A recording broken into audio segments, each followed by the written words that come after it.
So, this is day 48. But before we start with the video, here's a few clips from Sunday where I went golfing with my friend Lucas. Roll the clips. Mahlzeit. Земля и солнце. Вопрос. Как называется это? И это больно, и мои пальцы разломает холод, когда я вижу, что творю теперь, и ты довольна. Детка, убей меня. But explain to me what's the problem with this hole. Well, the problem is you have the bunker right in front of the green, Yeah. so you have to play the ball like with that kind of Angle? flight curvature, Angle. so that you don't hit the bunker. Yeah. But at the same time, you can't shoot it too long because then it rolls over the green, over the hill into the trees back there. Then you're fucked, basically. Я потерял последний повод подарить тебе любовь, эй. Последний грамм, что попадает в ноздри, что поедает мою голову. On my last video, I received a very interesting comment. This one here, or wherever I'm gonna put it, I don't know. And he asked, why did you choose radiology? I find it's a very interesting topic. I really wanted to make a video about it a few weeks ago, but I thought it would be better to make this video once I have gathered some experience in this field. I'm still not extremely qualified to talk about this topic because I haven't been doing this job long enough in order for me to shape my mind regarding this specialty. But nonetheless, I'm gonna discuss about a few things that I found interesting and what pushed me to do this specialty. So I'm not gonna lie to you, choosing this specialty was a very big struggle because like most other medical students, I had absolutely no clue what I wanted to do. I looked online, I found different tests, I watched videos on YouTube, I talked with many specialists, I went and did a lot of rotations in different departments in order for me to get a better grasp on what people do in the hospital and what a day in the life, let's say, of each specialty looks like. And I was quite disappointed, to be honest. Not because of what I saw, but because I actually liked a lot of things.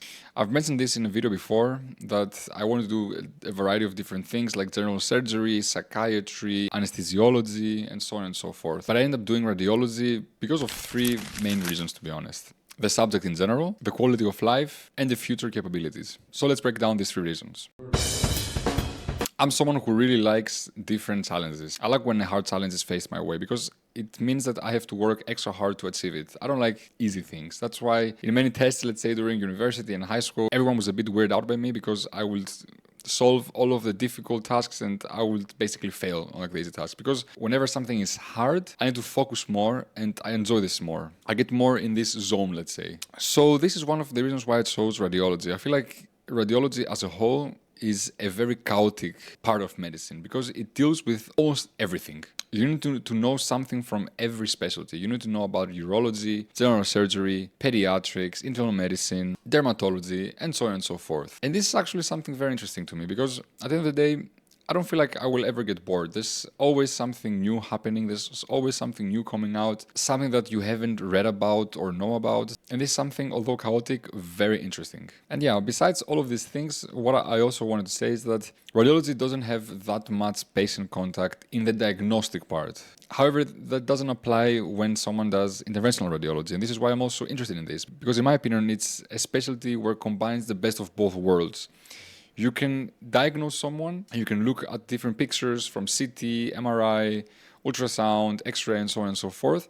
But also you can combine the interventional part and you can not only save someone's life, but also interact with patients on a daily basis. And I find this very interesting. And I feel like radiology as a specialty is going slowly towards this direction. You can basically have a large pool of diagnostic tools you can use at any time to not only diagnose patients, but also help your co-workers who are, at the end of the day, your teammates, solve any issue that a patient might have. So at the end of the day, you're doing something very important. You're also part of a big team and of the whole treatment procedure. You have the chance to combine two parts of radiology, which are perfect in my opinion. You can do something from a distance, but also up close. So yeah, besides this reason, what I said before, the quality of life.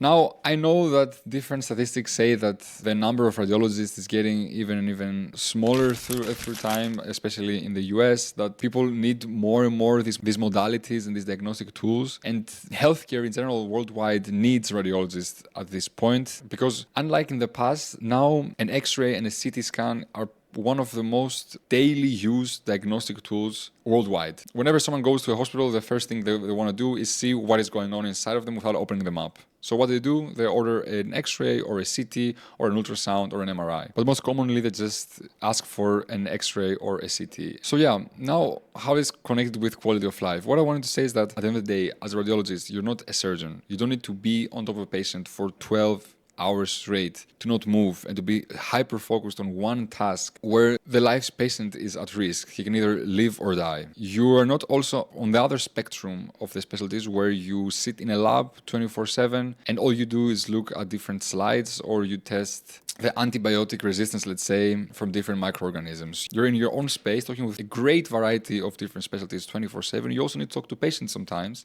especially here in Germany. And somehow you don't have this great weight on your shoulders that you need to do something now because it's a matter of life or death. Of course, it's very easy to misdiagnose someone. Of course, what you do as a radiologist is very important. And without your approach on these images, people cannot move forward with the treatment options. And don't get me wrong, I have developed a specific feeling. I don't know how this will develop through time, but from what I've seen from my colleagues and from people who are attending doctors and physicians and in very high places in radiology, I have the sense that they can actually manage their daily plan and what they do and how they do it. As a radiologist, for example, doing teleradiology, that can open up the doors for a much more controlled work environment. And sometimes this provides very good quality of life. Because when you know what you have to deal with, you don't have to be scared. You don't have to go through this roller coaster of adrenaline every single day.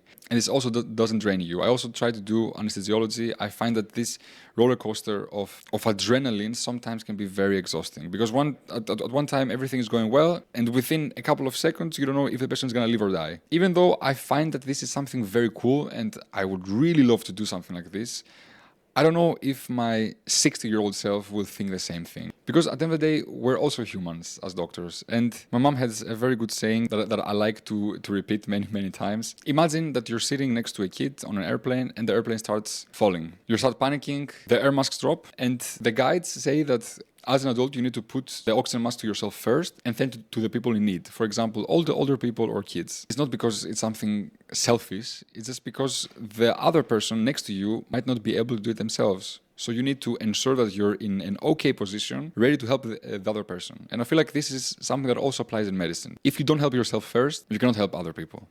So you need to understand that helping yourself and providing also a good quality of life to you is a way for you to provide a higher quality and quantity of care to your patients. And this is also the second reason why I decided to do radiology. I feel like the quality of life is something very attractive down the line. And I feel like I'm not going to regret this thing because, like I said before, you will never get bored and you can have so many opportunities as radiologists. And lastly, the future.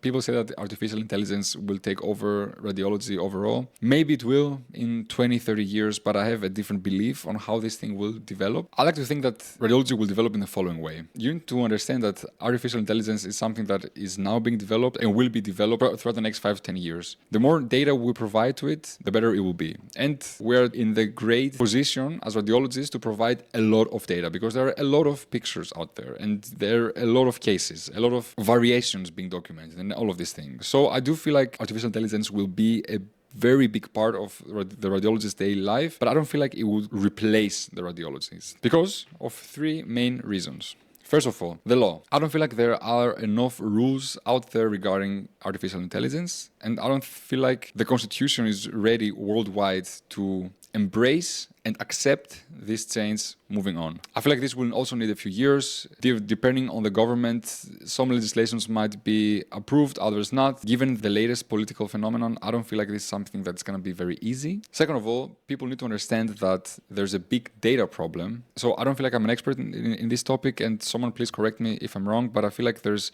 a cap on how many databases we can build and how much we can evolve the technology behind AI. This means that I feel like it will reach to a point point where more significant changes won't be able to happen. And for this reason, combined with the fact that we won't have enough place and energy to store all of this data into specific databases, I feel like AI will be used on very specific parts of the human daily life, let's say in history. And lastly, I really like the future of radiology because I feel like AI will help radiologists to do their job faster and better. And I might be proven wrong in 10 or 20 years, but so far I see that there's a lot of bias and there's a lot of, let's say, missing pieces regarding the effects of AI into radiology. However, I do feel that jobs, for example, like internal medicine and psychiatry are two specialties that can be taken over by AI. People tend to disagree with me, but I feel like internal medicine as it's being practiced today, not fully, but to some extent, it's basically following a specific algorithm. This means that depending on the questions you ask, you receive specific answers and then you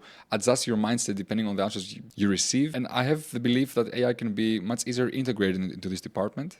And psychiatry is another topic that we'll probably talk about in another day, but I would really like for you to tell me in the comments what do you think, if AI will replace internal medicine or psychiatry, or even radiology. I don't know. Let me know. Yeah, this was the video. Thanks a lot for watching. If you have any suggestions regarding future videos, please feel free to comment them down below. If you have any questions regarding radiology or doing your specialty here in Germany, I'll be happy to answer them. And as always, thanks a lot for watching.